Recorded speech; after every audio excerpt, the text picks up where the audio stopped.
नमस्कार, स्वागत है आपका एमपी तक पर। मैं हूं रविशपाल सिंह। मध्य प्रदेश के कई शहरों में जल्द ही शराबबंदी लागू हो सकती है।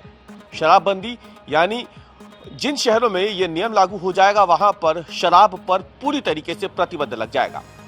ये शहर होंगे मध्य प्रदेश के सभी धार्मिक शहर, यानी धार्मिक नगरी कहे जाने वाले उज्जैन से लेकर के करीब 17 ऐसे शहर जो कि मध्य प्रदेश या देश भर में अपने धार्मिक महत्व को लेकर जाने जाते हैं। खुद मुख्यमंत्री डॉक्टर मोहन यादव ने सोमवार को इसकी घोषणा की है। उन्होंने कहा है कि आबकारी विभाग को आबकारी नीति में इस तरीके का प्रावधान करने के लिए उन्होंने कहा है जहां पर धार्मिक नगरों में शराबबंदी लागू की जा सके। क्या कुछ कहा मुख्यमंत्री डॉक्टर मोहन यादव ने धार्मिक नगरों को लेकर के, वहां पे शराबबंदी लागू करने को लेकर के, जरा वो सुनिए। ये बजट सत्र का एक तरह से किनारा आया है और ऐसे में हमारी सरकार विचार कर रही है कि हमारे धार्मिक नगरों पर हम अपनी नीति में संशोधन करें और धार्मिक नगरों से शराब की बंदी की तरफ बढ़ें। कई साधु संतों ने, कई लोगों ने सुझाव दिए। हमारी सरकार गंभीरता से विचार कर रही है कि हम हर हालत में अपने धार्मिक नगरों पर उनकी सीमा के बाहर ये आबकारी दुकानें चालू करें, बंद करवाएं, ताकि धार्मिक वातावरण को लेकर के जो सब लोगों की शिकायत आती है उस दिशा में हम ठोस कदम कर पाएँ। हम गंभीर हैं और बहुत जल्दी इस बारे में कोई निर्णय करेंगे। पता है कि हमारे अपने आगामी 2028 के सिंहस्थ के समय हम साधु संतों को पवित्र क्षिप्रा जी के जल से ही स्नान करा पाएंगे। आज इस प्रोजेक्ट का भूमि पूजन करने के लिए हमारे केंद्रीय मंत्री श्रीमान CR पाटिल जी पधार रहे हैं।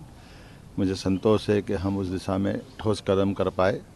सिंहस्थ के पहले 80-92 2004 तक हम गंभीर नदी के पानी से जल से स्नान करा पाते थे, क्योंकि क्षिप्रा जी का जल की मात्रा बहुत कम आती है और ऊपर से ये बरसाती नदी होने के कारण से कोई स्टोर नहीं हो पाता था। बाद में नर्मदा जी के जल से 2016 का स्नान हमने कराया, लेकिन हमें इस बात का संतोष है कि पूरे वर्ष बाकी त्यौहार पर्व सभी समय क्षिप्रा जी के जल से ही सदैव हमारा तीर्थ जीवंत होगा। सेवरखेड़ी सिलारखेड़ी प्रोजेक्ट ये अपने आप में लगभग 700 करोड़ के आसपास का प्रोजेक्ट है। आज इसका भूमि पूजन होगा।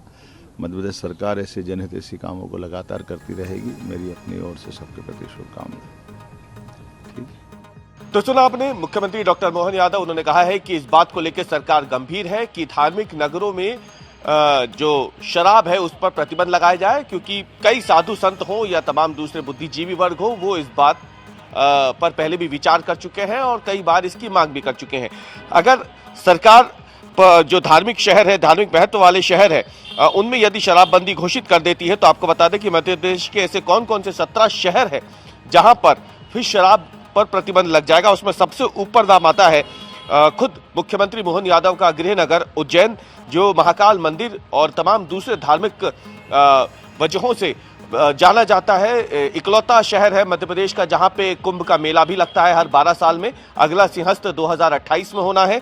और इसके अलावा देखा जाए तो नर्मदा का जो उद्गम स्थल है अमरकंटक, वो भी धार्मिक महत्व का शहर है। यहां पर भी शराबबंदी लागू हो जाएगी यदि सरकार इसे लागू करती है तो। नर्मदा किनारे का प्राचीन मंदिर है और महेश्वर, जाकि महाअहिल्या की नगरी भी है। इंदौर के साथ अगर देखा जाए तो महेश्वर ही महाअहिल्या का किला भी है वहां पे।